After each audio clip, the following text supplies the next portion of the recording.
Hey, welcome to Bluejay Banter, sponsored by Equitable Bank. We take banking personally. West Pacific Dental Group and Infusion Brewery are three great sponsors. We haven't probably mentioned them enough over the last couple of weeks, and we appreciate them so much. And we they're all big Jays fans, and they're a big part of what we did this year. So we're really thankful for them and really appreciative. I'm Tim Kruger, along with Ross Ferrarini, our producer Zach Weaver.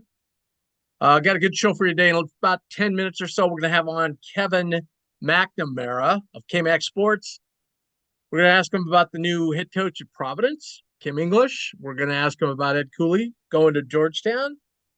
We're going to check in with him about UConn and their quest to win another Final Four, and maybe see what he says about I don't know, just a certain referee's call yesterday in one of the games.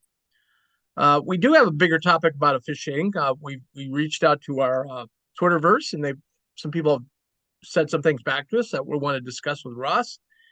And then we got some transfer news. We got some coaching news.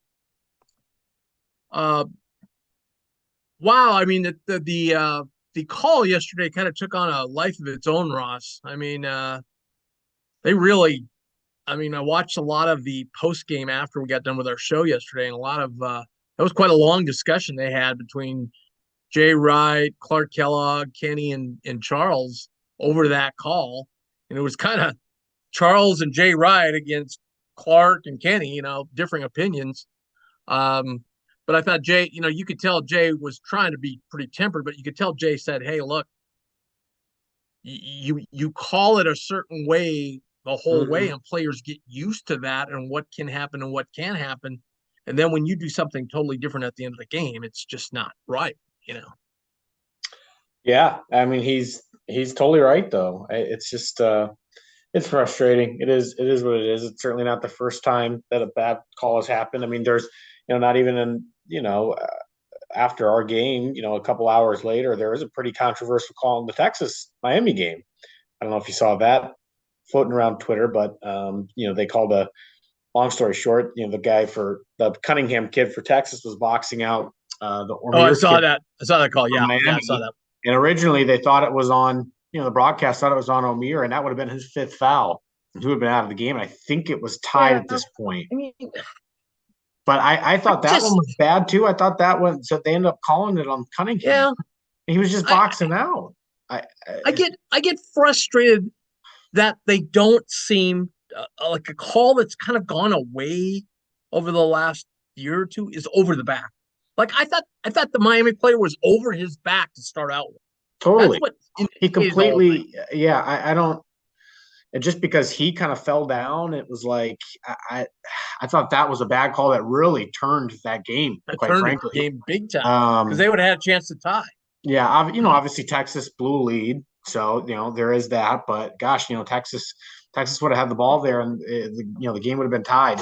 Instead, they ended up, Miami ends up making two free throws. But we're sort of getting off track. But yeah, gosh, No, it's too bad that a couple of really really really key calls in these Elite Eight games, end up affecting the outcome, especially obviously in our game. So yeah, I mean I've watched numerous like radio shows where two guys have gone back and forth. There was a CBS thing. I saw this long Twitter feed, and it was just every other one was, no, that was a horrible call. You can't call that. You called it one way, and then everybody else like, well, it was a foul, so there you go.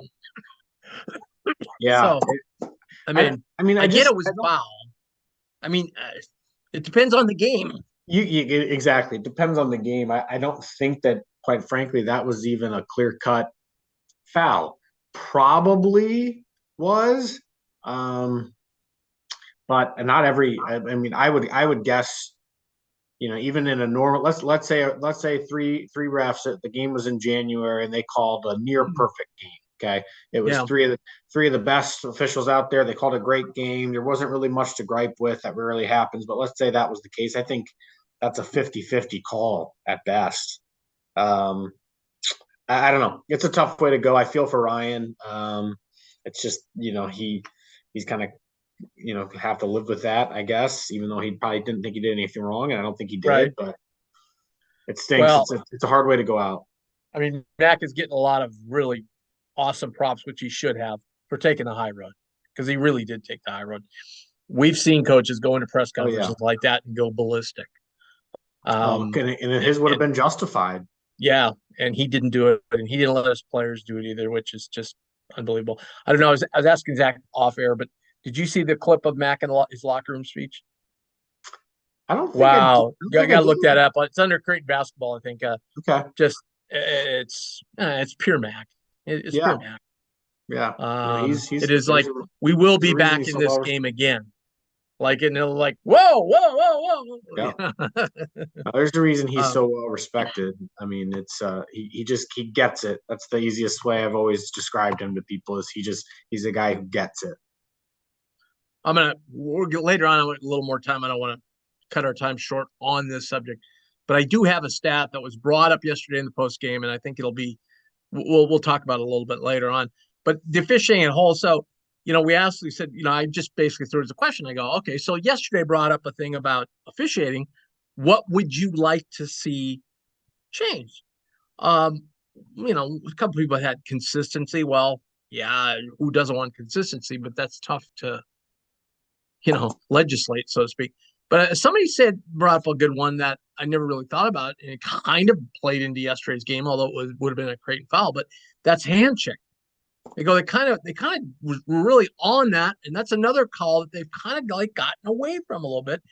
And his point was, when people are driving to the basket now, there seems to be like that seems to almost have taken over the block charge call. Guy set that high pick and roll, the guy goes to the basket. And now it's just a question of, are you gonna call the guy for going into the player? Are you gonna call the defensive guy for riding the guy, or are you just gonna let it go? You know, that's Yeah. that's gotten to be like the big call now, because that play happens well over 50% of the game. Those are really hard calls. And the game's gotten more athletic. It's gotten more physical. It's just, listen, we've crucified these refs, for 24 hours now for the call, and they've got a really, really difficult job. They really, really do. But it's just, gosh, it stinks to see it decided like that. Speaking of refs, did you see our favorite guy, Jeffrey Anderson, is doing the Final Four? Yeah, do you see these three refs are not? Well, Yeah, I'm just interesting. They're yeah, not they're not in the oh, rotation. I'm assuming every single ref that gets an NCAA tournament game, I'm assuming they all want to get selected for the Final Four. But Yeah, I think it goes by like first round, then you get selected in your own region of those first group of 12 refs. Six of them get to do and I think they have a couple alternates. Six get to do that next game. And then it goes, the next group gets chosen for the mhm, regional finals, semis and finals, same thing.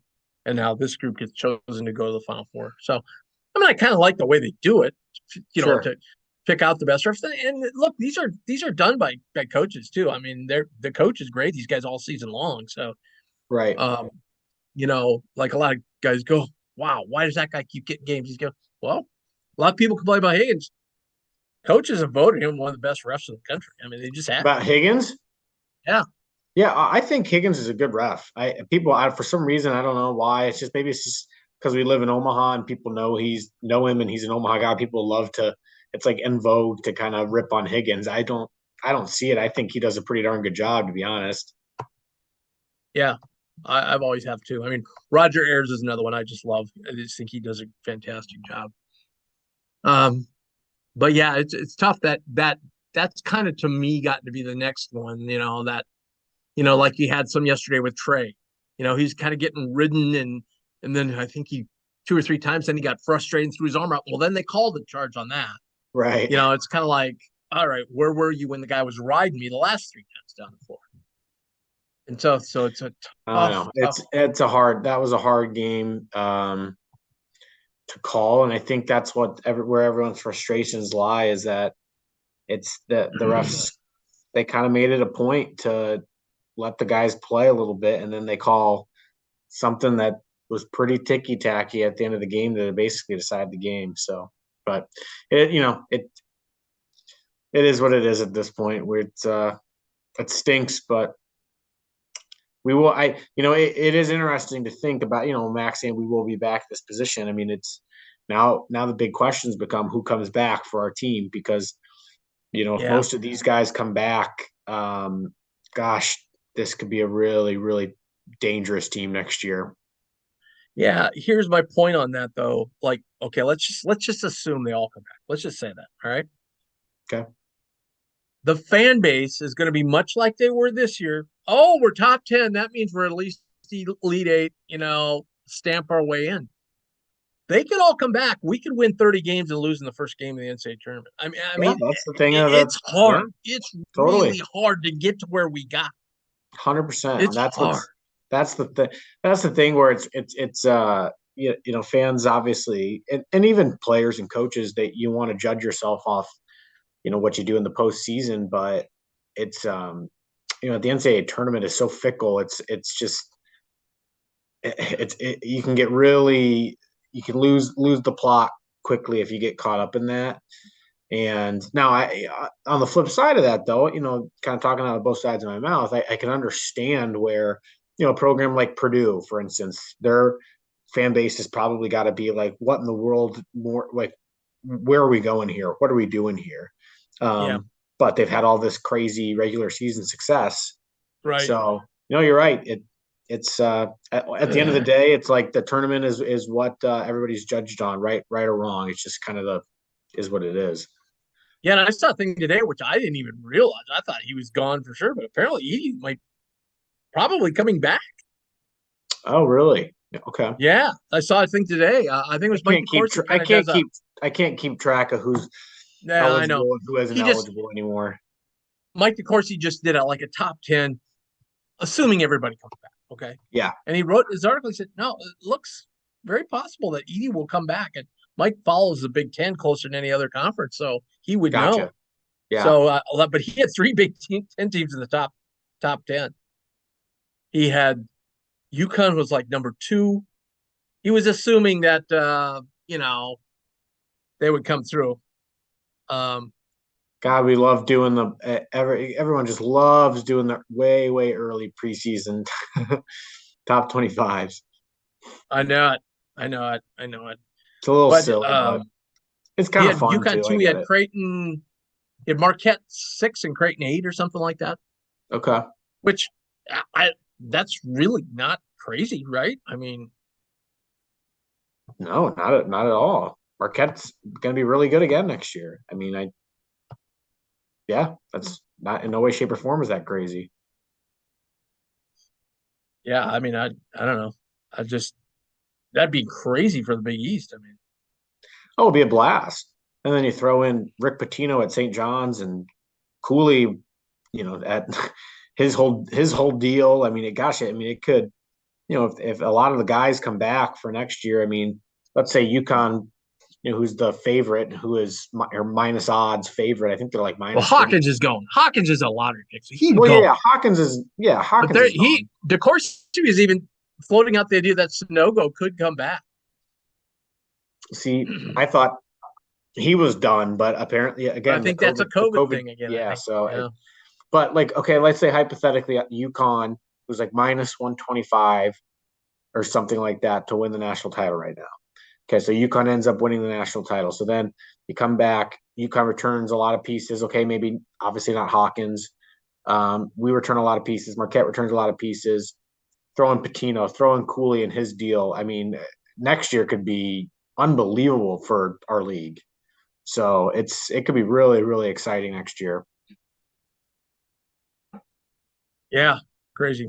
Kevin's having a little problem. He's on the road, so he's having a little problem getting in. So we'll move on. Let's move on to another. While we're talking fishing, let me bring this point up. So yesterday, early on, I don't even know if you were on yet, Ross, but Jerry Lampy was on, and he was saying, "I wonder, you know, just a bigger global point. I wonder." He was talking more about the fouls in the game. There's 22 fouls. There's 39 fouls called in the Texas uh, Miami game. To give you some perspective, that game was a little more free flowing. Okay, just Mm-hmm. just saying. All right. So he said, I wonder how many games San Diego State has played where the other team didn't get in the bonus. Okay. So I'm not smart enough to figure all that out and look at all the, I went on the San Diego website, but I couldn't determine, That seems like that would take a lot of yeah. effort. So I went to a guy who probably looks at a lot of this stuff, Matt DeMaria of White Blue Rule. I said, hey, man, let me throw something out here at you. Maybe you can find it. And lickety split, he found it. They played 34 Division One games before yesterday. Okay. Okay. 32 times their opponent got into the bonus. In the second half or the first half or both? No, either one or the other. Like Okay. they got into the bonus at some point in the game. They were in the Gotcha. bonus. Okay. Yesterday did not happen that way. In only That's two other games. It was Colorado that's State and Utah incredible. State. Colorado State, Matt pointed out that was one of the teams that doesn't draw a lot of fouls, per Ken Palm type stuff. Sure. So that was that. But there you go.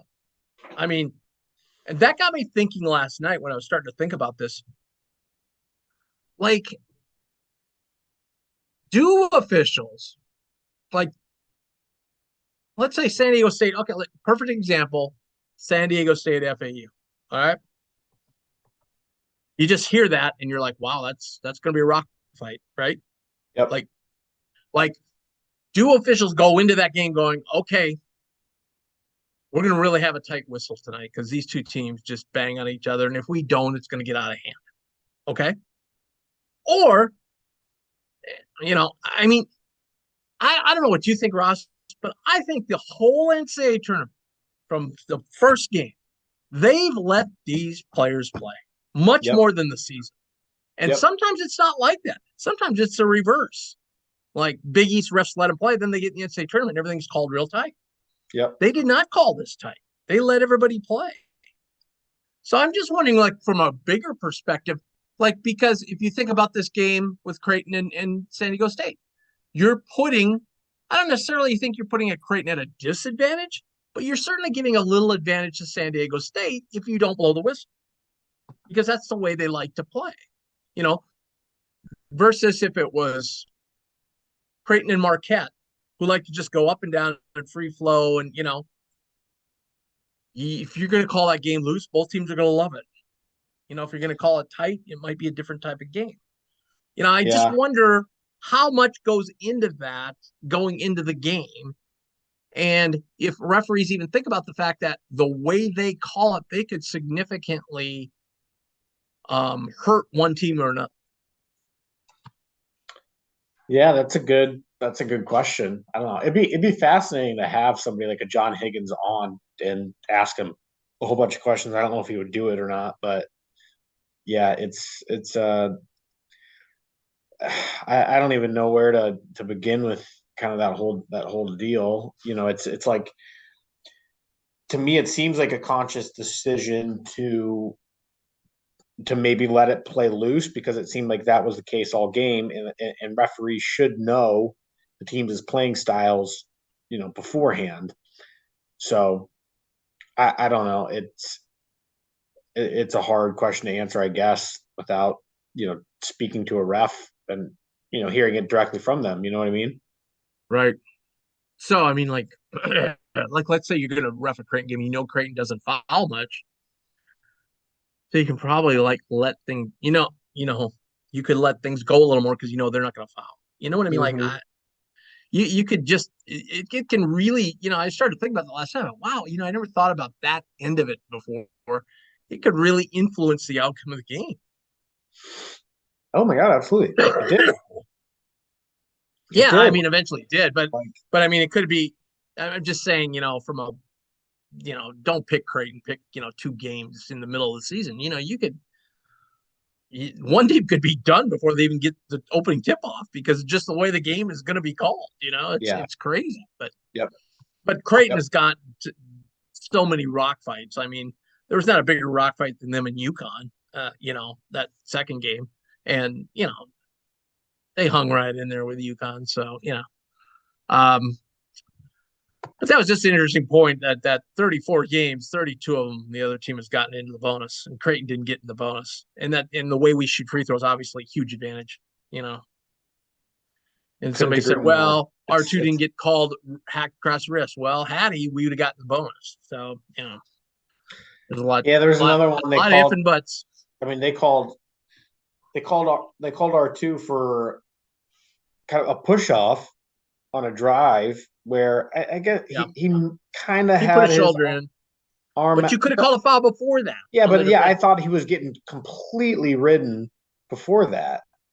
So and that's what we're talking about. Those are really hard calls because I think there's a little bit of both. I think there's probably always too much physicality by the defender on those, and so then human nature for the guy on offense is to kind of use your off arm to get him off you a little bit, but it's like a subtle art if you kind of push too much and let the ref Yeah. see, then you're always going to get called, even though there's probably a defensive foul. So, anyways, it's Yeah. frustrating. It It is. it really is because, and we talked about this last night. I just don't know that there was a better path for us to play in or win the national title than this past year. Now, that's not to say that in a couple of years or whenever down the line that could open up again, but that's not guaranteed either. Mac gives a great speech saying we will be back in this game, and my God, I hope he's right. He's done an unbelievable job with our program for 13 years, so I hope he's right. But that's not guaranteed, right? Yeah. I mean, That's the thing that just gets to me. It's just like, man, that was we had it I know. there for the taking. I'm just watching this play again, and from the ref's angle, from the ref's angle, you would never call that. I mean, the guy just fell down. I mean, it never pushed him. Yep, I don't know. Anyway, um, crazy. so let's move on into Al Huss today. Al Huss was Yeah, officially named the head coach of High Point today. The Rob tweeted out gave me a link, tweeted out. And I just happened to look at it and go, oh, click it. And they hadn't started yet. So I sat and watched the whole thing. It was great. The athletic director got up and spoke. And then the president of this High Point University gets up. And what a character. This guy is, Mr. Personality. And he gets up there and just, like, hey, I don't want to demean anybody in the past, but we are going places. And he's reading off of all L's stuff, and he's like, holy cow, 2 top 10 recruiting class. We're going to the Final Four next year. I don't mean to put any pressure on you, but we're going next year, and L's over there just laughing like, oh my God. And yeah. and Like then this when guy's it clueless. and oh he no it's he really sounds like he goes to all the games because he's like, look, Yeah, players are sitting over there. I was cheering so hard for you this year. I was going to all the games, and he watched our game yesterday because he was going, that was a bad call, and they should still be playing, and he he gets all done, and Al goes up there ready to do it. He goes, hey, I was just kidding about that Final Four. He goes, Elite Eight in 2 years though, I'm all for that. Like, guy. And Huss got up there had a fabulous speech, and he even started. He goes, I'm like always over prepared, and he goes, 30 hours ago I was walking off the court at the Elite Eight, so I'm a little unprepared today, but yeah, yeah, yeah, it yeah. was pretty cool. Like Al asked the president, he goes, hey, I can wear a suit and tie, or do you want me to wear High Point? He goes, I want you be you. And so Al was all decked out in High Point stuff. It was kind of cool. And um, I'm it curious. was just a really, really good deal. And you really watch that and you're like, damn, Al. I think Al won the press conference. Okay. I think he pulled a lot of people into him. And he just said, I want to meet each and every one of you in the next couple of months and have a discussion with you because we all got to do this together. And, just on and on and on and on and on. The president's like, we actually have 6,000 students here in undergrads. Creighton only got like 5,000. So we actually have a bigger school. Do you know they have 17,000 people at their arena every game? And he goes, and I asked Al, how did you do that? And he goes, winning. And so he goes, So here we go. Everybody from all points in North Carolina is going to come to our games, and this is like, whoa, slow down, dude. Yeah. Well, yeah, winning, and we live in a city. High Point's kind of off on its own, so Yeah, it's not far from Greensboro. It's just right outside Greensboro. But right. There's so many like people in the Midwest. Like I think that's one thing you don't when you the further east you go. If you haven't really been to the east much, the further east you go, you're just blown away by how everything is so close together. Like I yeah, know my daughter lives in Kalamazoo, Michigan. The first time I went there, I was like, my God, Benton Harbor is just 50 miles down the road. Detroit's just another 120 miles over there. And then you got Battle right, Creek and you got Ann Arbor and you go south of here and you're in Gary, Indiana and big city South Bend, like an yeah. hour away. I High mean, Point's you're High just Point look High Point's kind of in the middle of Winston Salem yeah. and Greensboro. I mean, it's around quite a bit. The don't they call it the triangle or whatever? It's Yeah, like the Raleigh, Research Triangle, Raleigh, Durham, and what's the other one? There's three of them Chapel right there. Hill. Not yeah, they call that like the Golden Triangle or something where it's business. There's a lot of business in that area and stuff. But I mean, yeah, Well, I you think get in North Carolina and drive around, you're just amazed. Like my yeah, wife's like, well, how far is it to Duke? And I go 8 miles. It's like she goes, we're in Raleigh. I go, I know. It's right. Everything's all together. So if you were going to go to a High Point game, you wouldn't have to go far. I mean, it's like there's a lot of population in that, or I guess what I'm trying to say. You know, yeah. It's so I'm more fascinated who Al is going to have on his staff. I mean, yeah, that's going to be really interesting. And, there's probably no shortage of guys jockeying for positions on his staff, as that kind of is typically the case in a situation like this. So, who does he go after? Al's extremely connected in the basketball world. So, um, I'm going to be really, really fascinated to see how that kind of, plays out for him. yeah. And would he take anybody else? Would he take a Casey Matthews? You know, I don't know. I I don't don't know what know. Allen his Yeah. connection are, but if they were close, he might. That might be a guy you'd look to. I know when when Lutz went to Corpus Christi, he took along Kevin, who was like a student manager basically, Yeah. Yeah. and said, "Hey, dude, I helped you get all this stuff. Now you owe me." Because I talked to him when they was here at UNO, and he goes, "Yeah, us or Lutz told me I owed him." So he's like director of basketball operations now. I mean, it's like you know, that's Yeah. how things work. So it's pretty Hmm. cool when stuff like that happens. So, No doubt. um, but congratulations to Allen. Now, yeah, you start looking at the Big South. Um, they lost a fairly close game to Charleston actually Charleston in the Southern. yeah. Oh, Charleston Southern. That's right. Yep. Charleston's in the Colonial, aren't they? Yeah, Yep. yeah, yeah. But I think when I looked at the roster and looked at their season, I think he turned this around pretty quickly. I don't know who's all going to Well, in stay, the but I mean, in he's the got age some of the players back, and they weren't yeah, like now in they the weren't age like of the two portal, and two and these twenty guys, nine. yeah, these guys can turn things around quick. So I would expect, somebody of Coach Huss's caliber and his reputation. I think he's kind of got a head coach's persona about him. I would expect him to do well. I'll be surprised if he doesn't do well. I think I said that Yeah, last time. I will be and surprised. not only that, like I'm sure he's out recruiting, okay, and he sees this guy like this guy's just not quite good enough for Creighton or whatever. He's probably got 10 guys like that, and they're like, okay, boom, I'm hitting Sure. these guys because I had a good relationship with this guy. I just felt bad we couldn't take him. Absolutely.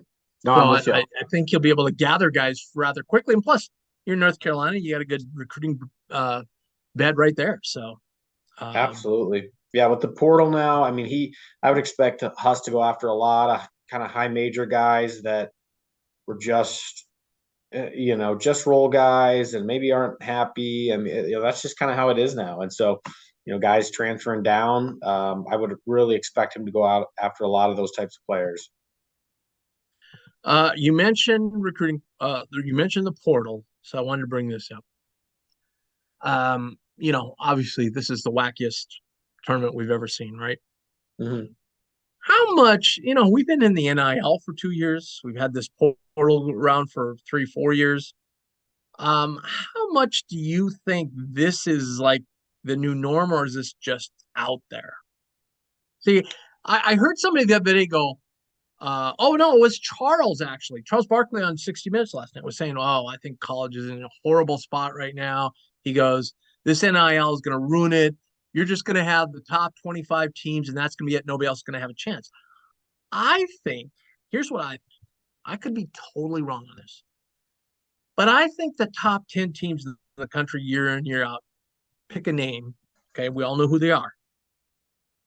We're already kind of doing NIL. Okay. Not saying they were just blatantly cheating, but they were, all right. Well, now schools like San Diego State, Creighton, pick a team, okay? Mhm. They're able to do NIL full blown. Yep. And if they've got a nice alumni base that's somewhat affluent and willing to donate, they can grow this NIL thing really quick. And the schools that maybe, didn't jump on it right away thinking, we're not sure this is going to stick around or what have you. They're really suffering. And they really suffered over the last couple of years. These other schools like Creighton and all these other schools that jumped on it really got into it and really got the heads up. And I'm thinking that this, and you combine that then with the transfer portal where you can bring in guys just left and right, left and right. I'm thinking this is going to be the new norm. I don't know. Could be wrong. What do you think?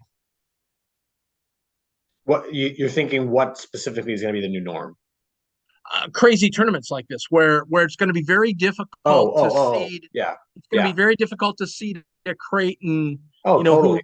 who was 6 games or is missing their player for 3 games. I don't even think it's Yeah, that's when NIL they as much. lost. That's when they dropped in the Yeah, metrics, and now and Virginia maybe got a guy injured and didn't play as well, or San Diego State who nobody really knew about, and I or totally UConn agree. or whatever. You I know, completely agree. Yeah, it's the game's changed. I think just the sheer level and depth of talent in general has just gotten deeper and deeper and deeper. And so, as these coaches have gone through to kind of great lengths. I mean, how many European players are we seeing in college now? We're seeing a lot more European type players or international players in college, way more than we used to. So, um, there's just a lot of different avenues to recruit from now, and especially with the portal, I just think it's made it the parity so much greater. And obviously, that there's no better example of that than this year in the tournament, and our Final Four teams, etc. So yeah, it's going to be fascinating going forward. I mean, I'm sure there will be a year or two where there's mostly blue bloods that are kind of at the top and doing their thing and get back to the Final Four. But yeah, I don't think at this point anybody should be surprised anymore. We've had enough of them at this point that no one should be surprised anymore when a Florida Atlantic, Loyola Chicago, or whoever else gets into the Final Four. you think, like you mentioned foreign players, but I think um, I think maybe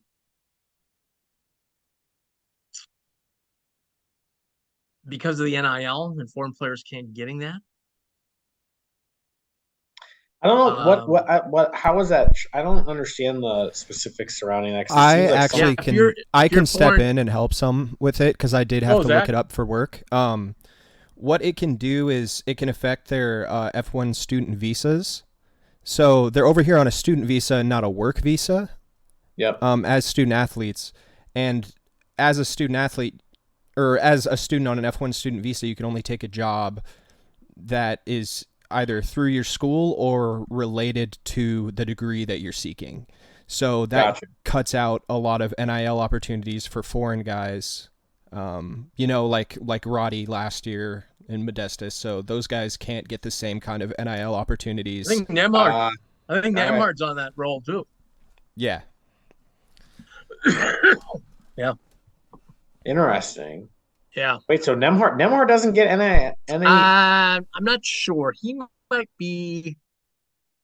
I don't know. He just went like, is he from Canada though? He's from Canada, right? Yeah, he's from Canada. Yeah, so I don't think he can.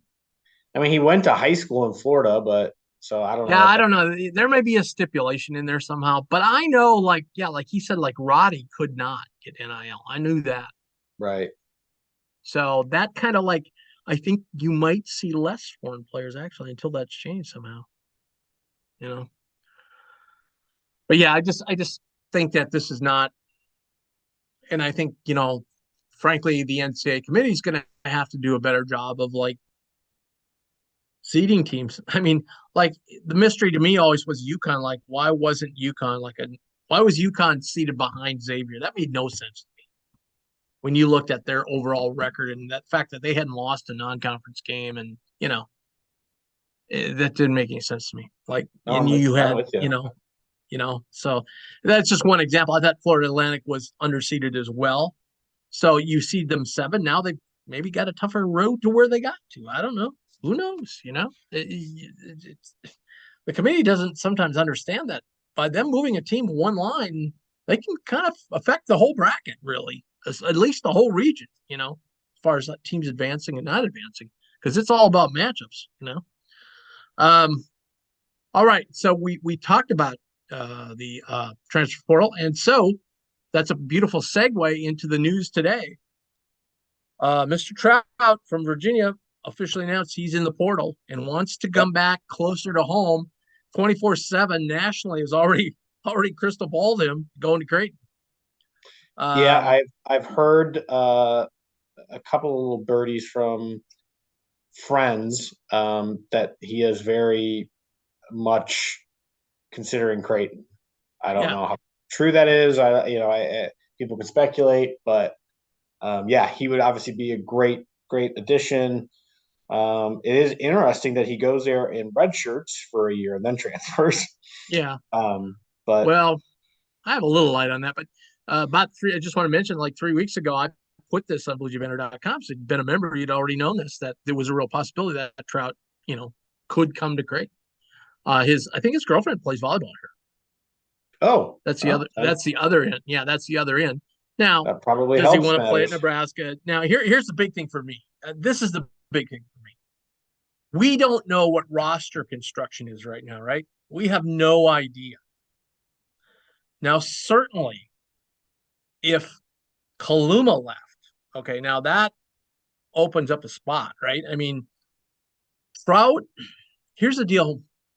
Let me shed some light back on his recruiting. So he wanted to play this. Like he wanted to come to Creighton. Creighton was right in on him. Mm-hmm. He wanted to play the 3. Okay. The Creighton coach is pretty honest with him. Go, you know, we can't promise you that. You're kind of more of a 4 really right now. I mean, he's Right. 6'9", 6'10", can What does shoot it it. matter? He's I just don't get what it matters to these kids. The position, like I the know. positions are all, unless you're just a true 5 man, like it's all kind of meaningless. Or a true point guard, Right. like And 2 through 4 to I, me doesn't really matter. I think they were pretty honest with him, like, we're not sure you can guard a 3 in the Big East, Yeah. You're talking like some pretty quick dudes. So he then went to Virginia. And I remember now that Coach Huss has left, I can say this. Coach Huss and I had a conversation. I said, well, why? Seriously? He's going to play the 3 at Virginia? He goes, no, he's not playing the 3 at Virginia. I said, well, why did he go there? He goes, because they lied to him. So, got him thinking he was going to play the 3 at Virginia. He goes, have you ever seen a more prototypical 4 than him at Virginia? I go, exactly. He fits that mold exactly. Those tall 6'9", 6'10" guys who aren't particularly quick but are really skilled.